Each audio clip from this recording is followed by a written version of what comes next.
Hello, hello, hello, hello, hello everyone. This is Ankit Chaudhary. तो I think I am audible to you all. तो आज का हमारा जो टॉपिक होने वाला है वो बहुत शानदार और बहुत ही बेहतरीन टॉपिक होने वाला है, क्योंकि आज का जो हमारा टॉपिक है उस टॉपिक में हम लोग मेनली पर्टिकुलर जिस टॉपिक को कवर करने वाले हैं वो बहुत इंपॉर्टेंट है. और इस पर्टिकुलर टॉपिक से आपके क्वेश्चंस भी जो है एग्जामिनेशंस में पूछे जाते हैं, क्रिएट होते हैं. ठीक है, तो हर एक एक्सपेक्ट से, हर एक पॉइंट ऑफ व्यू से ये जो पर्टिकुलर टॉपिक है वो बहुत ज़्यादा इम्पोर्टेंट है. एंड आई थिंक आप लोगों को ये पर्टिकुलर टॉपिक अच्छे से आना चाहिए. ठीक है, तो हमारा जो टॉपिक है उस टॉपिक का नाम है modern synthetic theory of evolution. ठीक है, हमारा जो टॉपिक है उस टॉपिक का नाम है हमारा theory modern synthetic theory of evolution. ठीक है, modern synthetic theory of evolution. तो पर्टिकुलर हम इस टॉपिक के बारे में ये चीज़ कहते हैं, डायरेक्टली हम ये चीज़ कहते हैं कि जो modern synthetic theory of evolution है वो क्या है. तो modern synthetic theory of evolution जो है पर्टिकुलर अगर हम बात करेंगे तो इज इट विजिबल.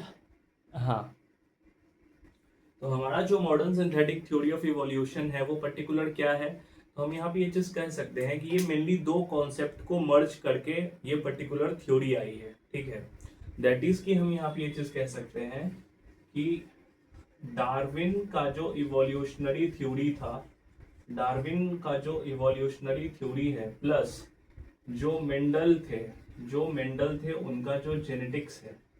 ठीक है, दैट इज हम यहाँ पे कह सकते हैं दो महान साइंटिस्ट, दैट इज एक मेंडल का जेनेटिक्स और डार्विन का इवोल्यूशनरी थ्योरी, दोनों को मर्ज करके एक बेस्ट थ्योरी दिया गया और उसका नाम हुआ मॉडर्न सिंथेटिक थ्योरी.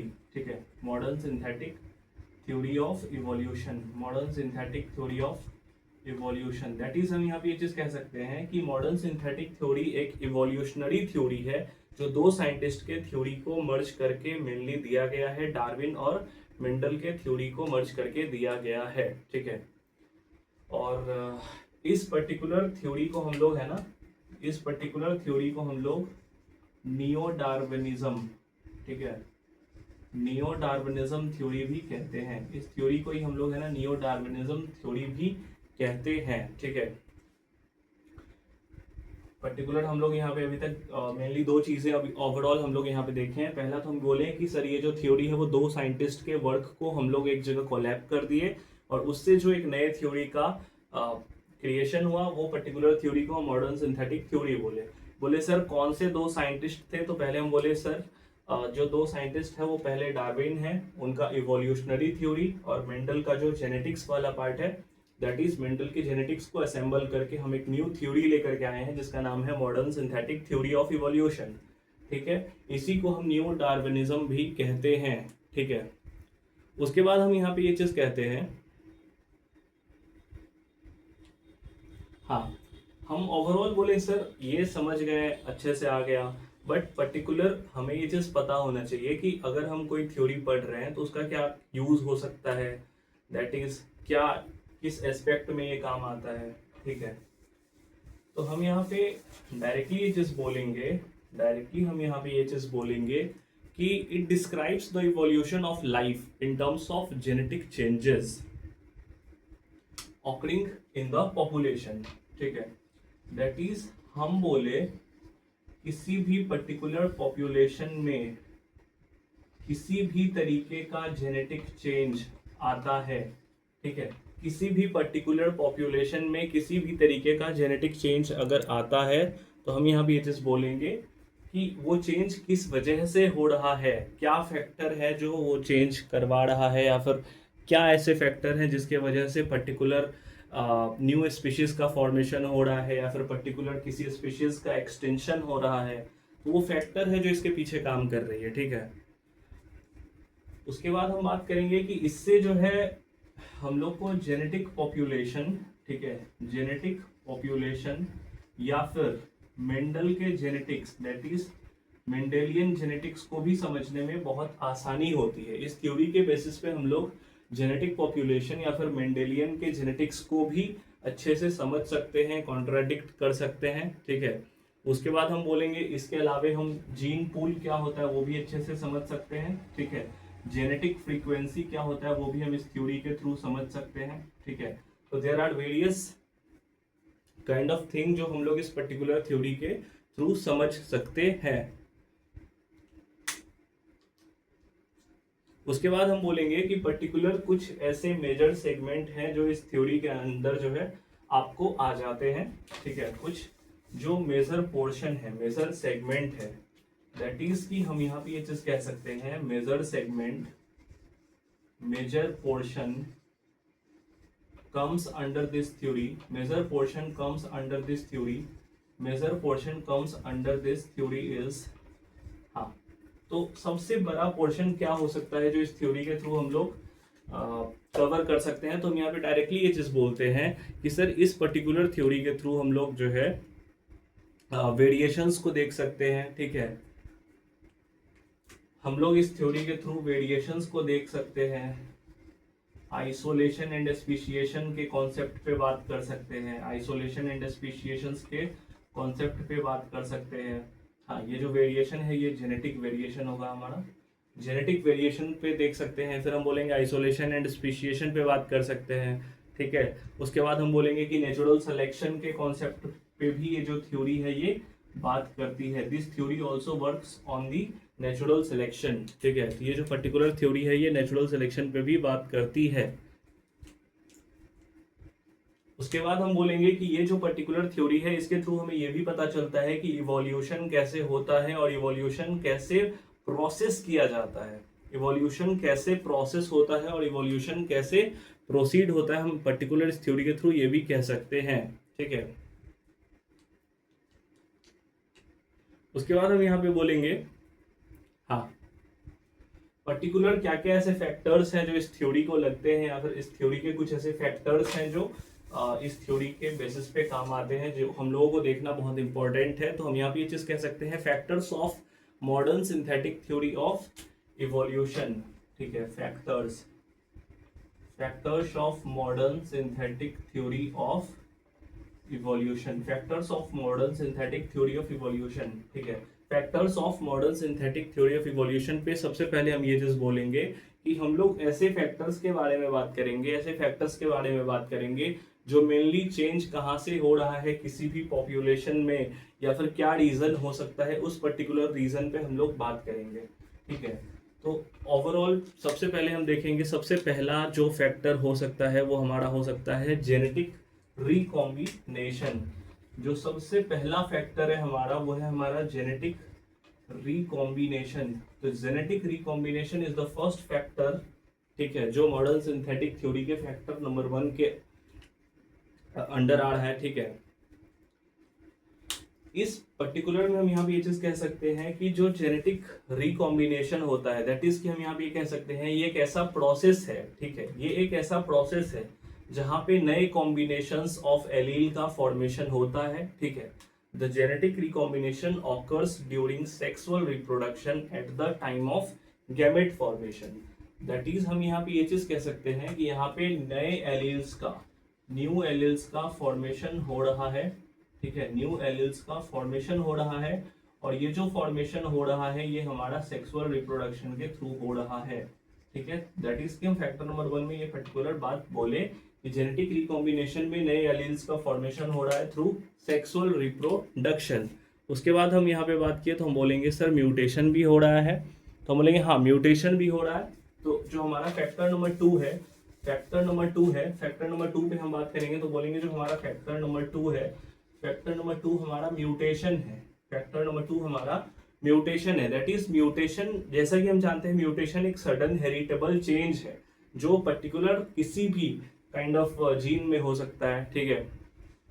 आपके फेनोटाइपिक या फिर जीनोटाइपिक चेंजेस उस पर्टिकुलर फेनोटाइपिक या जीनोटाइपिक में आपके चेंजेस ला सकता है, ठीक है।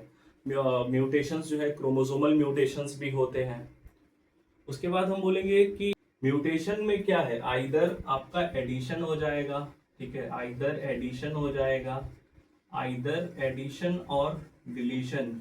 म्यूटेशन में क्या हमारा आइदर एडिशन और डिलीशन, ठीक है। उसके बाद हम बोलेंगे कि म्यूटेशन हमेशा एडिशन या डिलीशन करवाएगा, कभी कभी डुप्लीकेशन भी करवाता है, ठीक है, कभी कभी ये क्या करवाता है, डुप्लीकेशन भी करवाता है, कभी कभी क्या करवाएगा, डुप्लीकेशन भी करवाएगा। हम यहाँ पे ये चीज कह सकते हैं म्यूटेशन जो है बहुत ही हार्मफुल चेंजेस भी ला सकता है, क्योंकि मोस्ट ऑफ द जो म्यूटेंट होते हैं जो बनते हैं वो क्या होते हैं, रेसेसिव होते हैं, और पर्टिकुलर होमोजाइगस कंडीशन में ही वो अपना असर दिखाते हैं। दैट इज हम यहाँ पे ये चीज कह रहे हैं, जो म्यूटेशन है कभी कभी बहुत हार्मफुल भी होता है, क्योंकि जो म्यूटेंट होते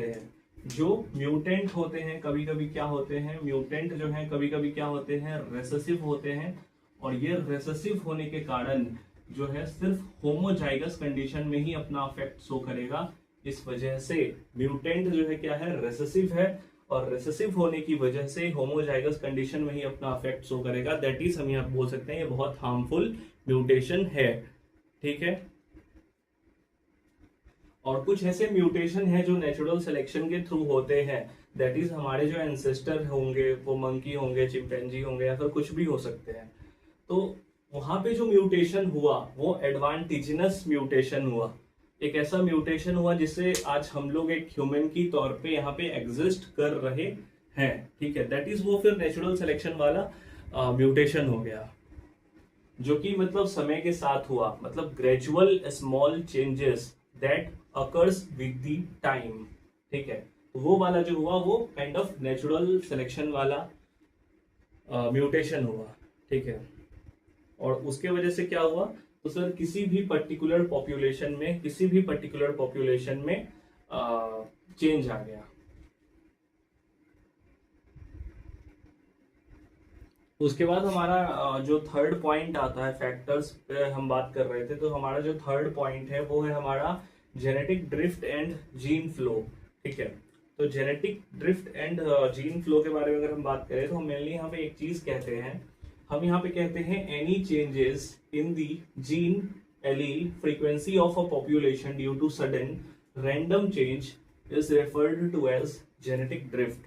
जेनेटिक ड्रिफ्ट को अगर हम इजी लैंग्वेज में समझे, ठीक है, तो हम यहाँ पे बोलेंगे कि पर्टिकुलर जो जेनेटिक ड्रिफ्ट को अगर इजी लैंग्वेज में समझे तो हम यहाँ पे क्या कह देंगे कि मान लो एक ए है और बी है जो एक काइंड ऑफ रिलेशनशिप में है, ठीक है। Two particular person A and B is in a kind of relationship, ठीक है। अब ये ए और बी में पर्टिकुलर क्या कह सकते हैं, काइंड ऑफ दरार आ गया, और ये जो दरार आ रहा है ये सी के वजह से आ रहा है। अब ये सी हो सकता है इधर कोई लड़की हो या फिर कोई लड़का हो, ठीक है। हम यहाँ पे बोले any change in the gene allele frequency of a population due to sudden random changes, मतलब कि जीन में या फिर किसी भी पॉपुलेशन में पर्टिकुलर किसी भी तरीके का चेंज आना, और वो जो चेंज है वो सडनली आएगा, रैंडमली आएगा। ऐसा नहीं होगा कि हमें हिंट करके आएगा, हमें बता करके आएगा कि हम यहाँ पे चेंज होने वाले हैं, ठीक है। वो सडन चेंज होगा, रैंडम चेंज होगा, ठीक है। वो जो है हमारा जेनेटिक ड्रिफ्ट कहलाएगा, ठीक है। दैट इज हम फिर से बोलेंगे कि एनी काइंड ऑफ चेंज किसी भी पर्टिकुलर पॉपुलेशन में रैंडम होगा, सडन होगा, ठीक है, उसको हम जेनेटिक ड्रिफ्ट बोलेंगे। और ये जो जेनेटिक ड्रिफ्ट है ये सबसे ज्यादा प्रोमिनेंट है स्मॉल पॉपुलेशन में। दैट इज जो हमारा जेनेटिक ड्रिफ्ट है ये सबसे ज्यादा प्रोमिनेंट है स्मॉल पॉपुलेशन में, ठीक है। दैट इज हम यहाँ पे ये चीज कह सकते हैं कि जितना स्मॉल पॉपुलेशन होगा, लोगों से इंटरेक्शन जितना ज्यादा होगा, तो जाहिर सा बात है एक बात से दूसरी बात इधर उधर होगी, ठीक है। और अगर जितना लार्ज पॉपुलेशन होगा, लोग से लोग उतना मिलेंगे नहीं, कोई किसी का कान भरेगा नहीं, काइंड ऑफ ऐसे याद रख सकते हैं, ठीक है। उसके बाद हम बोलेंगे कि हाँ जेनेटिक ड्रिफ्ट हमारा हो गया। उसके बाद हमारा पॉइंट है जीन फ्लो क्या है। तो जीन फ्लो पे अगर हम बात करें तो हम सिंपली ये चीज बोलेंगे, जीन फ्लो में हमें दो वर्ड याद रखना है। पहला वर्ड हमारा क्या हो सकता है, इमाइग्रेशन, इमिग्रेशन, ठीक है। पहला वर्ड हमारा क्या हो सकता है, पहला वर्ड हमारा हो सकता है इमिग्रेशन, और दूसरा वर्ड हमारा यहाँ पे क्या हो सकता है, इमिग्रेशन, ठीक है। दैट इज हम यहाँ पे एक बात कहते हैं कि किसी भी पर्टिकुलर पॉपुलेशन में या तो एक ग्रुप ऑफ पीपल या फिर ग्रुप ऑफ थिंग अगर पर्टिकुलर एक पॉपुलेशन को छोड़ करके चली जाती है दूसरे जगह, मान लो कहीं भी XYZ, दैट इज वहां पे पर्टिकुलर किसी भी पॉपुलेशन में या तो बाहर से कोई आ गया, ठीक है, या फिर कोई यहाँ से पलायन करके दूसरे जगह चला गया, और उस चले जाने का जो फैक्टर है वो मतलब लगातार हो, दैट इज कि पहले 2 लोग गए, 4 लोग गए, 10 लोग गए, एक पर्टिकुलर जगह से अगर काइंड ऑफ बार बार लोग आ रहे हैं जा रहे हैं, तो उसको ही हम जीन फ्लो कहते हैं, ठीक है।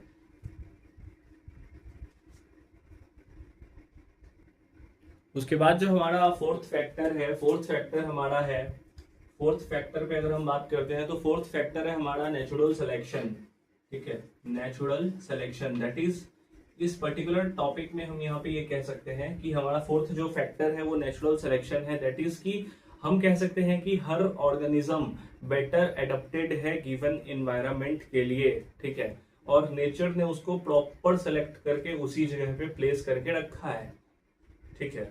दैट इज कि हम पर्टिकुलर ह्यूमंस को कहाँ रहना है, पोलर बियर को कहाँ रहना है, कौन सा इन्वायरमेंट उसके लिए बेटर सुटेबल है, या फिर कोई अगर इन्वायरमेंटल चेंजेस आते हैं तो नेचर ने उसको होम्योस्टेटिस, दैट इज कि वो सिचुएशन और कंडीशन के अकॉर्डिंग फेवरेबल इन्वायरमेंट अपने लिए बना सके, वो उसको पर्टिकुलर सुविधा हमारे नेचर ने उसको प्रोवाइड किया है। तो हम यहाँ पे ये चीज कह सकते हैं नेचुरल सिलेक्शन की नेचर ने बेटर एडेप्टेशन के लिए हर एक पर्टिकुलर ऑर्गेनिज्म को एक बेटर प्लेस पे रखा है, नेचर ने सिलेक्ट किया है, ठीक है। तो नेचुरल सिलेक्शन जो है काइंड ऑफ फैक्टर है जो ऑलरेडी आपको एक सुटेबल एनवायरनमेंट प्रोवाइड कर रही है।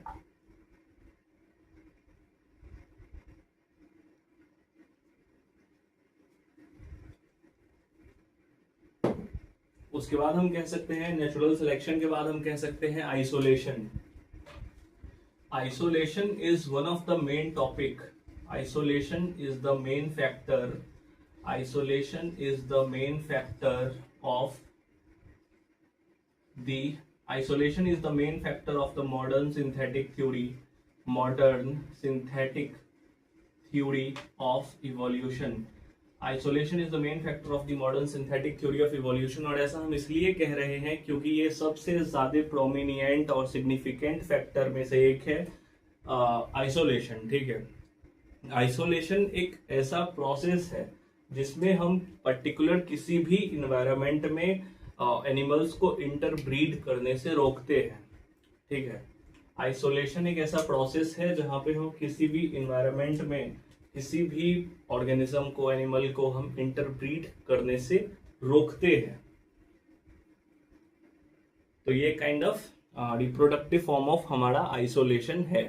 और उसके बाद हम बोलेंगे इन फैक्टर्स के अलावा भी कुछ ऐसे फैक्टर्स हैं जो मॉडर्न सिंथेटिक थ्योरी के लिए एप्लीकेबल है, जैसे हमारा हाइब्रिडाइजेशन हो गया, ठीक है। हाइब्रिडाइजेशन में क्या है, 2 डिफरेंट स्पीशीज में हम क्या करेंगे, ब्रीडिंग करवाएंगे और उससे भी जेनेटिक वेरिएबिलिटी हम लोगों को देखने को मिलेंगी, ठीक है। तो ओवरऑल ये जो हमारा 4 से 5 फैक्टर है, ये हमारा 4 से 5 फैक्टर है मॉडर्न सिंथेटिक थ्योरी का। तो ओवरऑल हम यहाँ पे बात किए तो मॉडर्न सिंथेटिक थ्योरी वाला जो क्वेश्चन है एग्जामिनेशन में आपके लिए VVI होगा, ठीक है। क्वेश्चन इस पे 100% बनेगा, 100%। मॉडर्न सिंथेटिक थ्योरी से आपके क्वेश्चंस रहने ही रहने हैं। मॉडर्न सिंथेटिक थ्योरी का अपना ही एक जलवा है आपके एग्जामिनेशन में। तो सबसे पहले आपको बताना पड़ेगा मॉडर्न सिंथेटिक थ्योरी क्या है, मॉडर्न सिंथेटिक थ्योरी किस साइंटिस्ट ने दिया है। तो ओवरऑल हम बात किए तो हम बोले मेंडल और